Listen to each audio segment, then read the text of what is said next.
right, we're finally going to get started. Thank you for bearing with the technical difficulties. Hopefully this means that my talk on Wednesday will not also have them. All right, I'm Stephan Tramer. I've been at 360 iDev a number of times. I used to be an iOS developer. I was a software developer for 14 years before labor conditions were so bad that I finally burned out, and now I am a full-time technical writer. So this is a topic that actually interests me greatly. I really do want the industry to organize in some fashion so that there can be better protections for people so that they don't have happen to them what happened to me. I'm not going to really get into any specific stories about myself except for at one point because it's something that you may not think is a problem that is actually a very real and serious problem. So also I should say when I say developers here, I don't mean just FTE software developers, I also mean QE, I also mean UX, I also mean project managers. So there's a whole bunch of people who can get on board with this. Now, so y'all are here probably because you're on board already, but this is being recorded and going out to a broader audience, so I think I should probably go over why we would want to organize in the first place. The biggest one is improve working conditions, always. Working conditions in software tend to be very good, aside from the hours. The hours are very bad. And there are other problems with the working conditions, which it's sort of things like office environments where there's lots of free booze that is maybe not great for people, or the idea that having a foosball table is better than having medical benefits. Like, this is stuff that happens in software and it sucks. Fairer pay and fairer benefits. You'll notice that I said fairer and not better, and there's a reason for that. The reason is this. I live up in Seattle. Seattle has the highest average iOS developer salary in the country. It does not have the highest cost of living of where most of the iOS developers live, which is San Francisco, or say Boston. Boston actually has the national average for iOS developer salary, which is a little over $100,000 a year if you're curious. But the cost of living in Boston is, for people who live there, you might know, it's pretty high. It is higher than that. So fairer pay generally means pay that is equitable for the part of the country you live in, but also equitable for your profession. Safer and more stable work environments. I kind of talked about that up front. But also there's a prevalent problem in software where we talk about how do we get women in software? How do we get minorities in software? And the answer is they want to be here, we just force them out because working in software sucks for them. And HR is generally not a safe place for them to go. HR's job is to protect the company, it is not to protect the employees. Organization's job is to protect the employees. Organizing, the big thing is you have leverage against your boss, you have leverage against the company. You are selling the company your labor, and they are paying for it with their capital. As an individual, your individual labor is not worth a whole lot to them. They can get it somewhere else. As a collective unit, your labor is worth a lot because you have the option to withhold it when you're part of a union that has the funds to be able to pay for a strike. And that's the whole point behind organizing as a union, although there are other options that I'm going to talk about as well. Leverage against platform holders is something else that isn't really a problem in other unions or other workspaces, but it's very important for us, especially iOS developers. Apple takes 30% of what we make, and they offer us very little in return. I mean, they offer us the chance to buy their products, but we don't have a whole lot of leverage against them. And this goes back a little bit to the opening keynote today. It's a chance to build community. Developers are normally not very good at this. We're not actually good at communicating, especially not good at communicating about labor. Up until very recently, talking about labor issues, talking about salaries, sharing information about places to work, it did not really happen. That was not really a thing that started happening until 5 or 8 years ago. And then this is one that's also important, is recognizing our labor as labor. A lot of employers like to talk about passion and being passionate, and you have passion for your job. And you come in and you do it because you love it. No, I clock in at 9 because it's a job and I get paid, and I clock out at 5 because I'm done and I want to go home. It's labor while I'm on the clock. It can be something else while I'm at home. And in case you think this isn't important, this is where I have a personal story. I was once fired for working outside of work. I was fired because I worked on open source software. So, you might say, but in general, things are all right. Not really. This is a story from Touch Arcade, a site that reviewed games for the App Store. And what happened with them was Apple cut their affiliate program. They could no longer make money. Apple did this without an announcement. Apple could decide tomorrow, developers no longer make 70%. We do not have leverage on them. They can do whatever they want to us. And then, while I was going through the slides for this talk, I saw this from a friend. This is a job posting. We do not offer a base salary, and this is partly the reason for our fantastic growth. This payment model assures us that only the ones who have the skills and the willingness to succeed get to be part of our team. We do not have employees. We only have business partners. This is not an uncommon kind of thing to hear from employers in the software space. This kind of garbage needs to go. So, y'all might kind of have a question about this. Does organizing have to be political? I only think this is an important question in the software space because software, it does not skew liberal like people think. It actually skews libertarian right, which is a weird thing to think about for those of us who have been around since the 90s. The answer is kind of no, because organizing, everything is a political act, but organizing does not have to be political. With the enormous asterisk that politics wants to get involved in organizing. Politics generally has a vested interest in preventing organization because companies pay politicians to prevent workers from organizing. So, there you go. All right, so talk about our options. Labor unions, labor guilds, and worker coalitions. Those are kind of the three options on the table for us right now. Labor unions are the traditional one. That's where you have high levels of structure and organizing. You're represented by a single individual in your space. Workers report to their shop steward, who reports to their local, who reports to a regional office, which reports to the national office, which is the AFL-CIO. But you could kind of scale back to any level. Unions can actually kind of stop at the shop steward level if that's really where you want to go. It would have to be a fairly small office, and you would have to recognize that you would never get funding from an external organization. The AFL-CIO would probably not help you out if you needed extra money if you did a strike. But it's possible. Unionization is going to generally be best for full-time employees. Whether that full-time employee is a software developer, QE, a janitor, someone who works in the cafeteria, generally best for FTEs. For contract employees, employees who come through a contracting agency, they can be kind of okay. Like you can kind of set standards for what contract employees have to make. And then for individual free agent contractors, they tend to be pretty bad.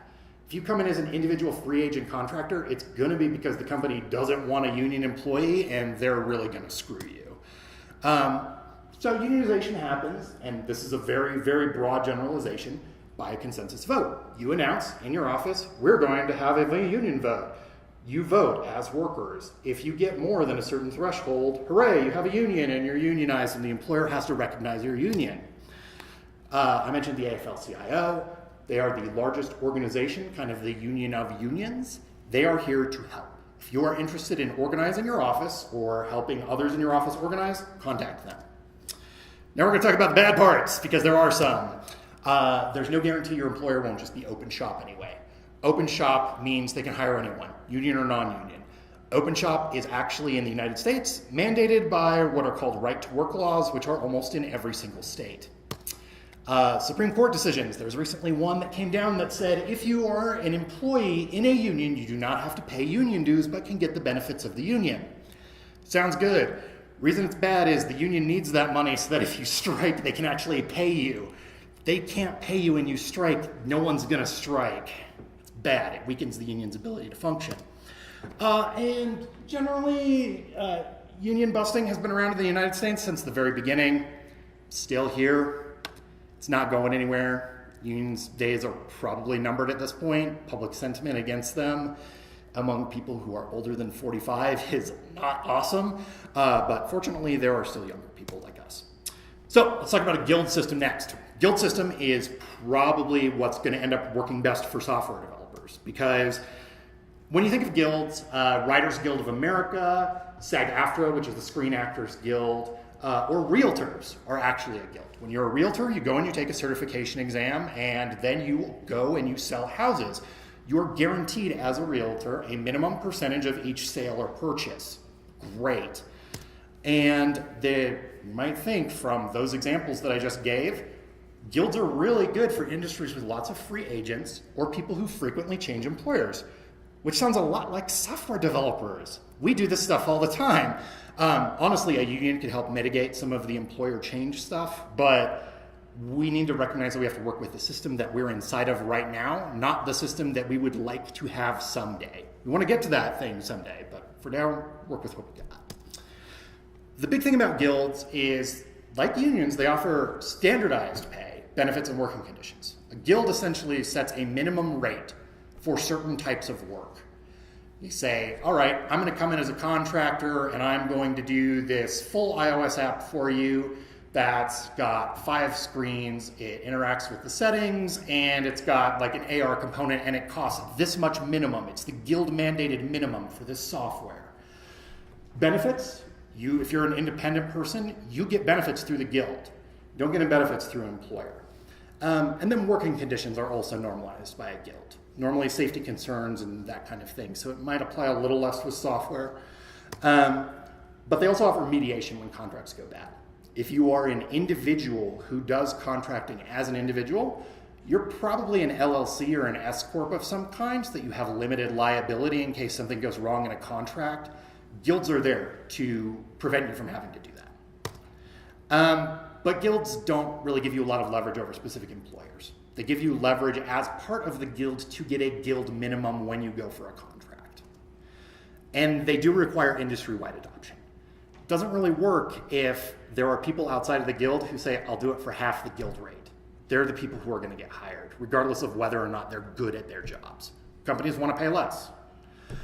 But they're maybe okay. I think that this is generally the best way to go for software developers. We can argue a little bit about how certification and stuff would work, because I think that there's actually a lot of exclusion that could happen there. But guilds can also include members who are not part of the labor force they represent. You can hire people into the guild to do things like guild administration. You can hire people in to do PR. You can have people in the guild who come from other industries even. Like, for example, there may not be a lot of project managers who act as free agents, but they could be part of a software developers guild. And they're not incompatible with labor unions. It might be hard to get them to work together because the union will say, we want this minimum, and the guild will say, we want this minimum, and there will be arguments about which minimum is better, and employers might go with contractors over the union. It could be all kinds of fights about that. But it's not impossible to have a 2-tier system that would actually work. The biggest thing about a guild is that information on how to form one is actually very, very hard to find. Mostly when people join a guild, they roll up into an existing guild. Like news offices that unionize. They become part of the Writers Guild of America normally. That would actually be an option for software developers, as weird as it sounds, would be to become part of a writers guild. But as far as forming a new guild, probably, believe it or not, the National Association of Brewers might actually be the best place. They actually have a state-by-state guild system for beer brewers, and if you contact them, they'll give you all kinds of literature on how to form a guild for your brewing company. So let's talk about the last one, worker coalitions. This is kind of a newer-ish thing. But they tend to be focused on individual issues and not necessarily general labor conditions. Worker coalitions they're collectives without the backing of a union, and they're collectives without the contract guarantees of a guild. It's just a bunch of workers who collectively come together and say, we want to do stuff. That means they are a precursor to unionizing or building a guild. If you get together with a worker coalition, then you have lots of like-minded people around you who will help you do these things. They are highly political and they do skew younger. Generally, those individual issues they focus on are political issues. The biggest examples recently have been a worker coalition at Google got them to dump a DoD contract involving autonomous drones. At Microsoft, there's an ongoing issue where workers and other people outside the company are trying to figure out exactly what Microsoft's contracts with ICE are, because no one is sure at this point. Everyone knows there is one, but no one knows what it involves, even people at the company. It's very strange. And it relies heavily on irreplaceable employee participation to get employer concessions. that Google DoD thing, that only worked because there were like 5 or 10 people at very high levels who were considered irreplaceable who said, I'm leaving if you do this. And then I just got the 0, so I'm gonna have to finish up here. And so, start with the Tech Workers Coalition. They have a Slack channel, which is very nice to participate in. They have active branches in San Francisco and Seattle. Some of their members provided feedback on this talk, which was very helpful, so thank you to them. And then Game Workers Unite is specifically geared towards game developers, but game developers are software developers. They are UX designers. They have slightly different needs, especially because they work on entertainment products and we work on productivity products for the most part, but they would be allies in organizing. So, the end. I'm going to be here for most of the rest of the week. I'm actually splitting my time between 360 and GopherCon. I have another talk on Wednesday at the very end of the day if you're still here and would like to see it. And if y'all would like to talk to me about labor theory or unionization or politics, anything like that, please feel free to find me and we can have a chat. So, thank you, and sorry I went over.